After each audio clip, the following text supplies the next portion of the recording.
श्री सुखदेव जी ने कहा, ध्यान से सुनना, मनुष्य मन, वाणी और शरीर से जो पाप कर्म करता है उसे अवश्य भोगना पड़ता है। यदि वो उन पापों का प्रायश्चित कर ले मरने के पहले, तो उसे उन भयंकर यातनापूर्ण नरकों में नहीं जाना पड़ेगा जो मैंने तुम्हें अभी वर्णन सुनाया।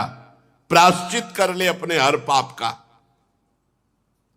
बड़ी सावधानी से, सजगता के साथ, मृत्यु के पहले शीघ्र से शीघ्र पापों की गुरुता और लघुता का विचार करके उनका प्रायश्चित कर डालना चाहिए। जैसे मर्मज्ञ चिकित्सक रोगों का कारण और उनकी लघुता गुरुता जानकर दवा के द्वारा रोगों को नष्ट कर देता है या ऑपरेशन के द्वारा, ऐसे ही प्रायश्चित के द्वारा पापों का नाश कर लेना चाहिए।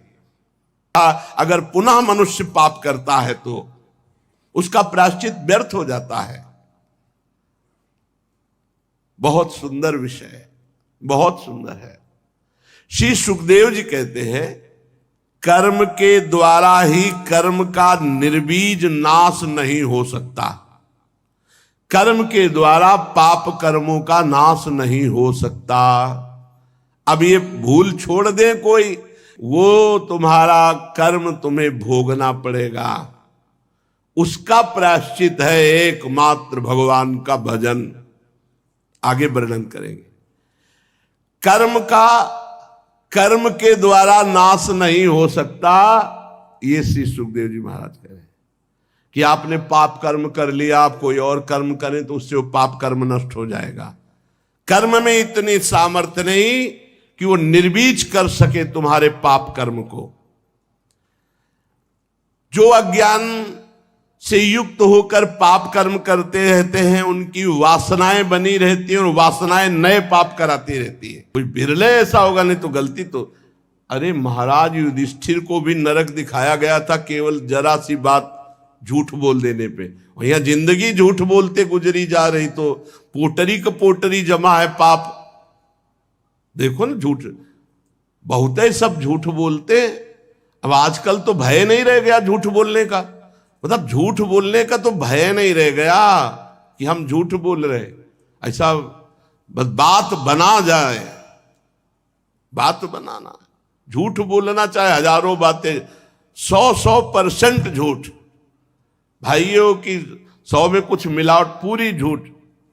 तो सबसे बड़ा नहीं, असत्य संपातक पुंजा, झूठ के बराबर कहते कोई पाप नहीं। अब ऐसे पापों से कैसे बचा जाए? क्या सबको दंड भोगना पड़ेगा? और कलिकाल में तो ऐसा सब है ही है। बहुत से राजा परीक्षित जी ने पूछा, भगवान, मनुष्य राजदंड, समाज दंड और लौकिक शास्त्रोक्त नरक गमन आदि परलौकिक कष्टों से ये जान करके कि ये पाप है उसको दंड मिलेगा, पाप वासनाओं से विवश होकर बार बार पाप करता है। ऐसी अवस्था में उसके पापों का प्रायश्चित कैसे हो सकता है? एक बार पाप किया वो प्रायश्चित कर ले, ठीक, फिर पाप, फिर पाप, फिर पाप, तो प्रायश्चित कैसे हो सकता है? कैसे संभव हो सकता है कि वो नरक न जाए? क्योंकि प्रायश्चित करके पाप से छुटकारा मिलेगा, फिर पाप करेगा। ऐसी स्थिति में मैं समझता हूं कि जैसे हाथी स्नान कर पुनः धूल डाल लेता है, तो स्नान का मतलब क्या रहा? तो उस प्रायश्चित का मतलब क्या रहा? अगर पुनः मनुष्य पाप करता है तो उसका प्रायश्चित व्यर्थ हो जाता है। बहुत सुंदर विषय है, बहुत सुंदर है। श्री सुखदेव जी कहते हैं, कर्म के द्वारा ही कर्म का निर्बीज नाश नहीं हो सकता। अगर सच्चा प्रायश्चित है तो है भगवत प्राप्ति, तत्व ज्ञान।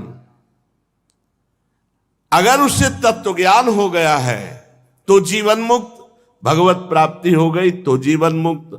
बिना भजन के, भगवत प्राप्ति के बचने का उपाय नहीं है। नाम जप करो, खूब नाम जप। आगे सुनेंगे आप।